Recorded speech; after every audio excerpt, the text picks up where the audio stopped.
How to concatenate two or more data frames in pandas.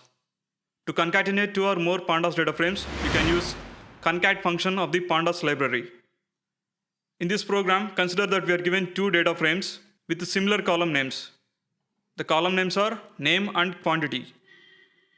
In the first data frame, we have two rows, and in the second data frame, we have two rows. Now let us concatenate these two data frames.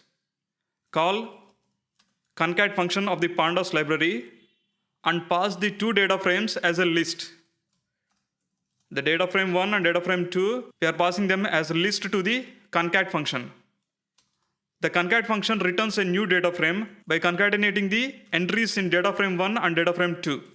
Now let us store it in data frame result. Print the resulting data frame to the output. Run the program. The resulting data frame is a single data frame with the entries from data frame 1 and data frame 2. Now in this example, you have to observe that we have taken the data frames whose column names are similar. Now let us change the data frame 2 such that it has one more column called demand. We have modified the second data frame such that it has one more column than that of the first data frame.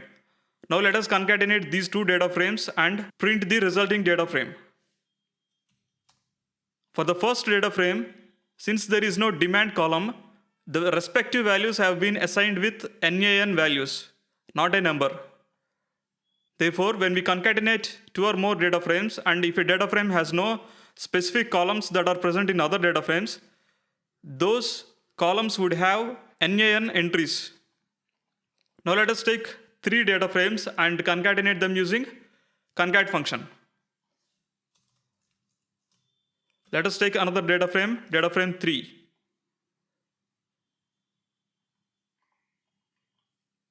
Now let us change the sum of the values. Now let us concatenate these three data frames using the concatenate function. Along with data frame 1 and 2, we have to pass data frame 3 as well. The concat function returns the concatenated data frame, and we are storing it in a variable data frame result and printing it to the output. Run the program. Total 6 entries. The first 2 entries from the first data frame, next 2 entries from the second data frame, and the next 2 entries from the third data frame. For those columns where there is no value in the original data frame, it has been filled with NaN values. Now let us go through the program once again. We have imported pandas package as PD, and then we have taken data frames which we need to concatenate, and then we call the concat function of the pandas library and passed the data frames as a list. The concat function returns a single data frame with all the entries from the given data frames concatenated, and we stored that in a data frame underscore results. Finally, we have printed it to the output. Concluding this video, we have seen how to concatenate two or more data frames using concat function of the pandas library. Thank you for watching the video. Please like the video and subscribe to our channel.